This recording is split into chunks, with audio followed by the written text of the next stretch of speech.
This is your weekly moment of growth. Hey guys, so in the month of October, I decided that I was going to participate in Sober October. And it's really been quite the experience. I mean, I've learned a lot. I've taught myself that I've had the discipline and the willpower to be able to do it. And I wanted to just get on here for this week's moment of growth and talk about not only the whys behind it, but I wanted to answer some of your questions that you guys gave me on Instagram. And I wanted to really kind of dive into what I learned about myself throughout this process. So first, let me tell you a little bit about my background with alcohol, and then what made me come to the conclusion that I wanted to, devote myself to 31 plus days of not drinking, because I actually started this back in late September. So the best way to put it is, I've always called myself a social drinker. I never drink alone. I have a bottle of scotch in my house that's been here for a year. I don't really drink at home ever, maybe a glass here and there, but very, very rarely. So I'm very much a social drinker. The issue with that is I'm a very social person, whether it be going out with my friends, going to networking events, traveling, speaking at events. And so I've always found an excuse to say, hey, this is a special occasion. I can have some drinks. Now, as we got closer to this Sober October, I realized a really bad habit that I started to pick up.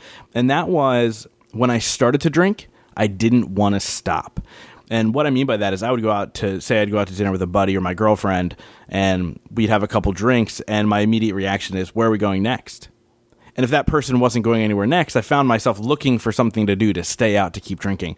And I decided for myself, I needed to do a complete reset. I needed to reset my body, recalibrate what it wanted, and that is going to take discipline.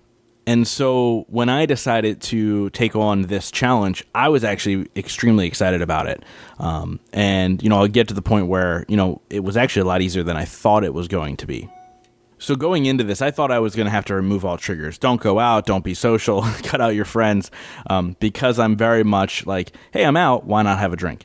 And so I actually, day one of me going into Sober October, I actually went to a networking event and I didn't drink.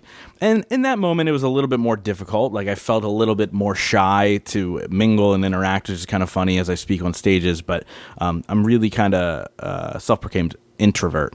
But, with that being said, at first, it was like, okay, some temptations, but it was early and easy, right? Whenever we start anything, whether it's a diet or a challenge or working out, it's super easy in the beginning.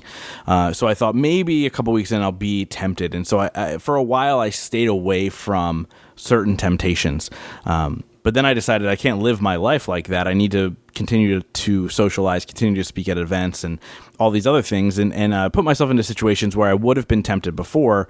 And then I found out that with a little bit of willpower and discipline, it was actually really, really easy. So I wanted to dive into some of the questions that you guys had, which also kind of lend to the benefits of what Sober October has done for me. So I'm going to start out with a question that came through a couple times, and that was, how did it affect your sleep? And I will tell you this, I have not slept this well in a very, very long time.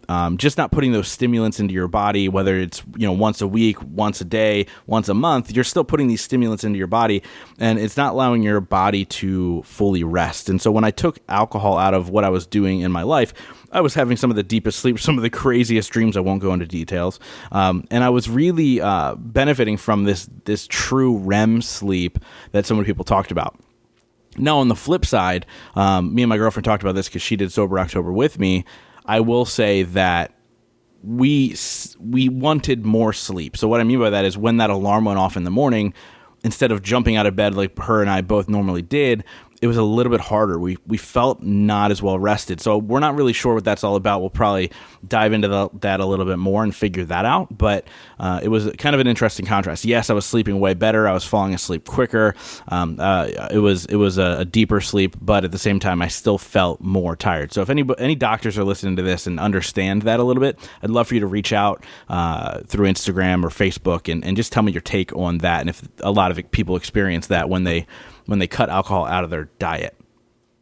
Another question that I received was the question of what was the biggest difference that I noticed? And obviously sleep is up there, but I wouldn't say that sleep was the biggest difference. For me, the biggest difference was just my clarity from a communication standpoint to understanding what people are trying to say to me, to my focus, to being able to sit down and truly get a lot of work done. So my productivity really went through the roof, and that was a huge plus for me. And I think that was the biggest difference, just being a little bit more calm in my day-to-day interactions and everything that I was doing.